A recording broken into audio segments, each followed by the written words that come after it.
கர்த்தர் அதிசயங்களை செய்கிறார் ஊழியங்கள் வழங்கும் தேவ ஆலோசனை. நீதிமொழிகள் 27வது அதிகாரம் 8வது வசனம். தன் கூட்டை விட்டு அலைகிற குருவி எப்படி இருக்கிறதோ அப்படியே தன் ஸ்தானத்தை விட்டு அலைகிற மனுஷனும் இருக்கிறான். சிலர் அறிந்தும் அறியாமலும் தனக்கு நியமிக்கப்பட்ட இடங்களை விட்டு விலகி அலைந்து கொண்டிருக்கிறார்கள். இந்த பூமியில தேவன் நியமித்த ஒரு ஸ்தானம், ஒரு இடம் உண்டு நமக்கு எல்லாருக்கும். அந்த இடத்தை நாம் விட்டு விலகினால், மாமிசத்திலேயோ சுயத்திலேயோ ஒருவர் சொல்லியோ, ஒரு குடும்பத்தை விட்டு விலகினால், ஒரு சபையை விட்டு விலகினால், ஒரு ஊழியத்தை விட்டு விலகினால், ஒரு ஊரை விட்டு விலகினால், கூட்டை விட்டு அலைகிற குருவி போல் தான் அவங்க இருப்பாங்களா. அப்படி கடந்த காலங்களில் தங்களுடைய நிலைகளை விட்டவர்கள் அநேகர் உண்டு. வேலையை விட்டவர்கள் உண்டு, வியாபாரத்தை விட்டவர்கள் உண்டு, ஐக்கியங்களை விட்டவர்கள். அந்த ஐக்கியம் அப்புறம் கிடைக்கல, அந்த உறவுகள் அப்புறம் கிடைக்காம போச்சு. சவுல் தேவனுடைய வார்த்தைக்கு கீழ்ப்படியாமல் போன பிறகு, ராஜ்யபாரம் விலகி போன பிறகு, சாமுவேல் தீர்க்கதரிசி சவுலை சந்திக்கவில்லை மரணம் அடைகிறது வரையில். அப்புறம் சாமுவேலுடைய ஐக்கியம் தாவீதோடு கூட வந்தது. சாமுவேலோடு உள்ள ஒரு ஐக்கியம், அந்த ஸ்தானம் பயங்கரமான ஸ்தானம். என கடிந்து கொள்ளுவார். அவர் தான் போய் எச்சரிக்கையை சொல்கிறார், எல்லா காரியத்தை இப்படி இப்படி பண்ணணும், நீ எல்லாத்தையும் அழிக்கணும். அவர் மூலம் தான் தீர்க்க தரிசனம் வந்தது. அது கீழ்ப்படியாமல் போகிறான். சாமுவேலை கொண்டு தான் சவுலை அபிஷேகம் பண்ணார். ஒரு நல்ல பரிசுத்தவானோடு ஒரு ஐக்கியம் இருந்தது. அந்த ஐக்கியம் அவனுக்கு போச்சு, அவன் வாழ்க்கை முடிஞ்சுது. தேவன் ஒவ்வொருத்தருக்கும் ஒரு இடத்தை கொடுத்திருப்பார். அந்த இடத்தை விடக்கூடாது. சிலர் தான் பெரிய ஆளாகிறதுக்காக சில இடங்களை விட்டு விடுவார்கள். சிலருக்கு எப்பவும் நாங்கள் பெரிய ஆளாக இருக்கணும். இன்னைக்கு ஒரு உபதேசம் இருக்குது எல்லா இடத்துலையும். ஏன் நீங்கள் அடுத்தவங்கள்ட்ட இருக்கணும், நீங்கள் தனியாக இதை பண்ணுங்கள், தனியாக தொழில் பண்ணுங்க, தப்பே கிடையாது, பண்ணணும். ஆனால் தேவனுடைய அழைப்பு இருக்கிறதா? சிலர் சொல்லுவாங்க, ஏன் அடுத்தவங்க கூட எப்படும் ஊழியம் பண்ணுற, உனக்குன்னு ஒன்று வேண்டாமா? நீ ஒரு சபையை கட்டுறன்னா உனக்கு எதாவது நடக்கும், உன் ஃபேமிலியை ரன் பண்ணலாம், உன் பிள்ளைகளுக்கு எதாவது ஆகும். எவனாவது ஒருத்தன் சொல்லுவான், தேவ குரலை கேட்காதவன், தேவ சித்தம் செய்யாதவன், அனுபவம் இல்லாதவன், ஆண்டவருக்கு விரோதமாக நிற்கிறன்னு சொன்னோட நம்ம என்ன பண்ணுவோம்? தேவ நடத்துதலை தெரியாமல் அந்த இடத்தை விட்டு விலகி நாம் சில காரியங்களை செய்ய ஆரம்பிப்போம். சக்சஸ் ஆகாது. அப்படி போனவர்கள் அநேகர் உண்டு. நாட்கள் ஒரு சகோதரனை சந்தித்தார். அவர் சொன்னார், இப்படி பாருங்கள், எங்கள் ஊரில் அவர் இப்போ தான் இயேசுவை அறிந்திருக்கிறார். இவர் இப்போது சமீபத்தில் 2 வருஷம் தான் ஆச்சு இயேசுவை ஏற்றுக்கொண்டு. ஆனால் நல்ல விசுவாசமாக இருப்பார். அதுக்கு முன்னே இயேசுவை அறியாதவர். ஒரு பாரம்பரியத்தில் ரொம்ப பக்தி வைராக்கியமாக இருப்பார். ஆனால் ரொம்ப ஞானம் அவருக்கு. நான் அவர்கிட்ட பேசும்போது, நான் 26 வருஷம் ஆகுது, வேதத்தை குறித்து சில விளக்கங்களை பேசியதை போல் ஆவிக்குரிய காரியங்களை நல்லா எடுத்து பேசுவார் பாருங்கள். இந்த நல்ல ஆழ்ந்த ரகசியங்கள் அவருக்கு நல்ல புரிந்து வேதத்தை புரிய ஒரு கிருபை கொடுத்துருக்காரு. உலகத்தில் நடக்கிற சில சம்பவங்களும், சில கிறிஸ்தவங்க நடக்கிறது, வாழ்கிறது, அதையும் சில காரியத்தை குறைய சொல்ல மாட்டார், அந்த காரியங்களை பேசுவார். அப்போ அவர் ஒரு சகோதரனை குறித்து சொன்னார், எங்கள் ஊரில் பாருங்கள், நான் ஆண்டவர் அறியக்கு முன்னால் இப்படி ஒரு சகோதரன் ஒரு ஊழியத்தில் இருந்தான். நல்ல காலையில் டிப்டாப்பாக போவான் வருவான், நல்லா இருந்துச்சு. நல்ல குடியாரம் துன்மார்க்கனாக இருந்தான், ரசிக்கப்பட்டு எப்படி நடந்திருந்தான். அப்புறம் கொஞ்ச நாள் பாண்டு பார்த்தா அந்த சபைக்கு போகல. இவனாட்டே எங்கே நான் ஊழியத்து போகிறேன், கிராம ஊழியம் போகிறேன், அங்கே போகிறேன், இங்கே போகிறேன்னு போனேன். அப்புறம் அந்த பழைய கல்லுகட்டில் உட்காந்துருப்பான் பாருங்க. மொத்தமே அவனுக்கு வாழ்க்கையை போயிடுச்சு. அங்கங்கே சின்ன சின்ன கூட்டம் நடத்தி என்ன பண்ண, இப்போ ஒன்றும் இல்லை, இப்போ எங்கே கிடைக்கானே தெரியும். அவர் சொல்கிறார், எங்கே கிடைக்கான்னு சொல்லி அவரே சொல்லியார். இவனெல்லாம் இருக்க வேண்டிய இடத்துல இருந்திருக்கணும். அவர் ஊரில் உள்ளவன் எங்கே எப்படி இருந்திருக்கலாம். அந்த பாஸ்டர் நல்லா வச்சுருந்தாராம். 20-25 ரூபா சம்பளம் கொடுத்து வச்சுருந்தாராம். நல்லா இதாக இருந்துச்சு. இது இப்போ சும்மா ஊர் அலைஞ்சு எங்கே போகிறான், எங்கே வாரான்னு தெரிய மாட்டேங்குது, என்ன நடக்குன்னு தெரியாது. அப்பா அம்மாவுக்கு தண்ணி இல்லை, சாப்பாடு இல்லை, அந்த வீட்டில் ஒரு ஓலை கட்ட வழி இல்லை. சும்மா ஏதாவது 6 மாதம் 1 வருஷம் வருவான், அந்த ரோட்டில் உட்காந்து பழைய கம்பெனி கூட வந்து கம்பெனி அடிச்சுட்டு இருக்கிறான்னு சொல்கிறார். பார்த்தீங்களா, அந்த அவர் சொன்ன வார்த்தை, அவன் இருக்க வேண்டிய இடத்துல இருந்திருந்தால் நல்லா இருந்திருப்பான்னு சொன்னார். ஒரு அலையில சொல்லுங்கள், அல்லேலூயா. குருவி தன்னுடைய கூட்டை விட்டு அலைகிறதை போல ஸ்தானத்தை விட்டு அலைவார்கள். ஒரு நாள் அலையாதீங்க, கத்தர் பிரிக்காமல் பிரியாதீங்க. நம்ம இந்த உபவாசத்தில் ஒரு நாள் பிரிந்து போகிறோம்னு சொல்லி நான் ஜெபம் பண்ண பிரசங்கம் சிலர்லாம் அங்கேயும் இருக்குது. ஆனால் கத்தர் பிரிக்காம, கத்தர் கொண்டு போகாமல் ஒரு இடத்தை விட்டு அசையாதீங்க.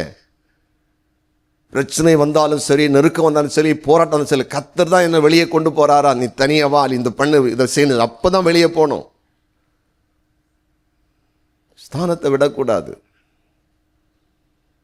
யூதாசை பாருங்க, இயேசு கூட இருந்தவன். அவன் போய் இயேசுக்கு எதிரியாளர் கூட உட்கார்ந்த அவசியம் இல்லையே. சிலர் தன்னுடைய ஸ்தானத்தை எப்படி விடுறாங்க தெரியுமா?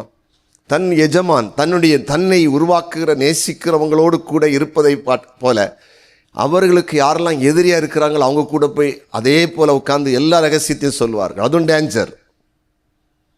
ஒரு நாள் அப்படி இருக்கக்கூடாது. ஒரு நாட்டில் இராணுவ வீரராக இருந்தால் நாட்டு ரகசியத்தை மற்ற நாட்டுக்கு கொடுக்கக்கூடாது, சட்டம். அது தனியாக வாட்ச் பண்ணிகிட்டே இருப்பாங்க. இராணுவ ரகசியம்னு ஒன்று உண்டு. அந்த ரகசியத்தை இனி ஒரு நாட்டிற்கு கொடுத்தால், அது அறிந்தால் மரண தண்டனை. ஒன்றில் அவங்க ஜெயிக்கிறவரும் இராணுவ ஜெயிலில் இருப்பாங்க, இல்லைன்னா அவங்களுக்கு மரண தண்டனை கொடுப்பாங்க. ஏன்னா அவன் இன்ஃபார்மர், நம்ம நாட்டுடைய ரகசியத்தை அவன் இனி ஒரு நாட்டுக்கு விற்று போட்டான். எதிரிகள் நம்மை சீக்கிரம் தாக்கி விடுவார்கள். அப்படி கூட ஒவ்வொரு நாட்டிலும் இராணுவ ஜெயிலில் நிறைய பேர் இருக்காங்களாம். மரண தண்டனை இராணுவ ஜெயிலே கொடுத்துருக்காங்க. ஷூட்டிங் வெளியே தெரியாது. கேட்ட சொல்லுவாங்க, எங்கள் புருஷன் வரல, பையன் வரல, என்ன நடந்துட்டு, அப்படிலாம் இருக்கும். கதையை முடிச்சிருவாங்க ரகசியமாக.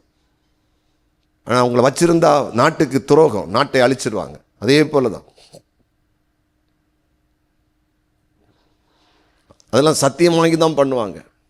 வேலைகள்லாம் சில காரியங்கள்லாம் உண்டு, நம்பிக்கை துரோகம் பண்ணக்கூடாது. அப்போ ஏதாவது உங்கள் வாழ்க்கையில் அப்படிப்பட்ட நிலைக்கு நீங்கள் தள்ளப்பட்டிருக்கீங்களா? கடந்த காலங்களில் உங்களுக்கு புரியுது, அந்த இடத்துல இருந்திருக்கலாம், நம்ம போயிருக்கக்கூடாது. அங்கேயே வேலை பார்த்துருக்கலாம், அவரு கூட இருந்திருக்கலாம், அந்த சபையில் இருந்திருக்கலாம், இப்படி நம்ம போயிருக்கணும். இருக்குதா? சில அப்படி ஃபீல் பண்ணுவீங்க. இனிமேல் ஆண்டவர்கிட்ட கேளுங்க, ஆண்டவரே நாங்கள் இருக்க இடத்துல இருக்கணும். சிலர் இருக்காது, வயலில் ஒரு கால், வரப்பில் ஒரு கால். இங்கே தான் ஆவிக்குரியதெல்லாம் வந்திருக்கும். பிள்ளைகள் ஒரு இடத்துல, அம்மா ஒரு இடத்துல, அப்பா ஒரு இடத்துல, கல்யாணத்துக்கு ஒரு இடம், கள்ள தோட்டத்துக்கு ஒரு இடம். இதெல்லாம் கஷ்டம். முதலாவது தேவனுடைய ராஜ்யத்தின் நீதி தெரியுங்கள், அப்போது உங்களுக்கு இவைகளெல்லாம். ஆண்டவரை தேடினா எல்லாம் வரும். கல்யாணம் வரும், கள்ள தோட்டம் வரும், வேலை வரும், வியாபாரம் வரும், தொழில் வரும், எல்லாமே வரும். உலகத்தில் அப்படி எல்லா வாய்ப்பையும் கர்த்தர் உலகத்தில் எல்லாருக்கும் வச்சிருக்காரு. யாரை சார்ந்து நிற்காத அளவுக்கு எல்லாருக்கும் எல்லா வாய்ப்பையும் கர்த்தர் உருவாக்குவார். எங்கே இருக்கணும் அங்கே இருங்க. அழைத்த இடத்துல, நாட்டப்பட்ட தோட்டத்தில் இருக்கணும். எங்கே இருக்கணும்? எந்த மந்தையில் இருக்கணுமோ அங்கே இருக்கணும். எந்த மேய்ப்பன் இருக்கணுமோ அங்கே இருக்கணும். யார் உங்களை மேய்க்கணுமோ அவங்க மந்தையில் இருக்கணும். உங்கள் மந்தை எதுன்னு கண்டுபிடிச்சு அந்த மந்தையில் இருக்கணும். ஆண்டோட கேட்கணும், நான் இருக்க வேண்டிய மந்தை இதுதானா? எனக்கு மந்தை இதுதானா? எனக்கு மேய்ப்பன் இதுதானா? என் சபை இதுதானா? நீங்கள் தான் கேட்கணும் ஏசப்பாட்ட. அவர் சொல்லுவார், வெளிப்படுத்துவார். சந்தேகம் இருந்துன்னா எந்த தோட்டத்தில் இருக்கணும், எந்த ஐக்கியத்தில் இருக்கணும், எந்த சபையில் இருக்கணும். எல்லா ஆவியும் ஒத்து போகாது, எல்லா ஆவியும் ஒத்து போகாது. சொல்லுவாங்க, புரியலையா? இசப்பட்ட கேட்பு, ஆண்டவரே ஒரு மனிதன் தன்னுடைய ஸ்தானத்தை, கொடுக்கப்பட்ட இடத்தை விட்டால் கூட்டை விட்டு அலைகிற ஒரு குருவியை போல இருப்பானா? நாங்கள் எங்கள் ஸ்தானத்தை விட்டுருக்கிறோமா? நாங்கள் இருக்க வேண்டிய இடத்துல, நாங்கள் ஒரு சண்டே கிளாஸ் டீச்சர்னு அங்கே தான் இருந்திருக்கணும், உடன் ஊழியர்னு அங்கே தான் இருந்திருக்கணும், ஒரு உடன் வேலைக்காரன் அங்கே இருந்திருக்கணும், வளர்ந்துருக்கலாம். அல்ல நாங்கள் இந்த குடும்பத்தோட ஐக்கியத்தில் இருந்திருக்கணும், இந்த ஐக்கியத்தில் இருந்திருக்கணும். நாங்கள் எங்களுடைய சுய காரியத்திற்காக, சுய விருப்பத்திற்காக, பெருமைக்காக, பேருக்காக சில உறவுகளை விட்டு, சில இடத்தை விட்டு, சில வேலையை விட்டு, சில வியாபாரத்தை விட்டு, சில ஐக்கியத்தை விட்டு, சில ஊழியத்தை விட்டு நாங்கள் பிரிந்து போனோமா? சின்ன சின்ன காரியங்களுக்காக பிரிந்தோமா? அதெல்லாம் நீ அலைஞ்சிட்டே இருக்கிறோமா? ஒரு காரியங்களுக்கு ஸ்திரப்படலை, நிலைவரப்படலை, நல்ல வேலை இல்லை, நல்ல தொழில் இல்லை, நல்ல ஐக்கியம் இல்லை, மிகவும் மோசமாக போயிட்டு இருக்கு. முன்ன இருந்த இடம் பரவாயில்லை, இப்போ அதை விட மோசமாயிட்டு. புரியுதுங்களா? உணர்றீங்களா? ஆண்டோட சொல்லுங்க, எங்களை மன்னிங்கப்பா, மன்னிங்க. நாங்கள் கூட்டை விட்டு அலைகிற குறியை போல் அலையக்கூடாது.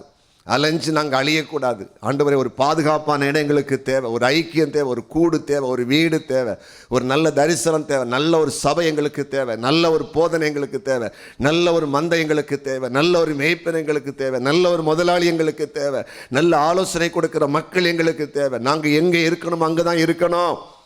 நாங்கள் எங்கே இருக்கணும் அங்கே தான் இருக்கணும். நாங்கள் இடத்தை விட்டு விலகினா சிக்கலாயிரும், பின் அந்த இடம் எங்களுக்கு கிடைக்காது, நாங்கள் அந்த இடத்துல இருக்க முடியாது. எங்களை மன்னிச்சிருங்க ஏசப்பா, எங்களை மன்னிச்சிருங்க. அந்த ஐக்கியத்துக்குள்ளே எங்களை நிலைநிறுத்துங்க. சொல்லுங்க, பொல்லாத பிசாசு எங்களை எங்கள் ஸ்தானத்தை விட்டு பிரிக்காத சொல்லுங்க எல்லாரும். இயேசு நாமத்தில் பொல்லாத பிசாசு, நாங்கள் இருக்க வேண்டிய இடத்துல தான் இருக்கணும். சொல்லுங்க, நாங்கள் இருக்க வேண்டிய சபையில் இருக்கணும், இருக்க வேண்டிய ஊழியத்தில் இருக்கணும், இருக்க வேண்டிய குடும்பத்தில் இருக்கணும், இருக்க வேண்டிய ஊரில் இருக்கணும். எங்களை நீ வழிமாற பண்ணாத, தரிசனத்தை மாற்றாத, எங்களை பிரித்து கொண்டு போகாத, பிரிச்சு கொண்டு போகாத, பிரிச்சு கொண்டு போகாத, பிரிச்சு கொண்டு போகாத. இயேசுவின் நாமத்தில் விலகு. சொல்லுங்க பிசாசை பார்த்து, இயேசுவின் நாமத்தில் பொல்லாத பிசாசை விலகு. எங்களை ஆண்டவர் ஸ்திரப்படுத்துவார். இந்த வருஷம் வாக்கு பண்ணியிருக்க, நான் உங்களை ஸ்திரப்படுத்துவேன், நிலையான ஸ்திரத்தை தருவார். கைகளை தட்டி ஆண்டவருக்கு நன்றி செலுத்துங்க. கர்த்தர் நல்லவர்.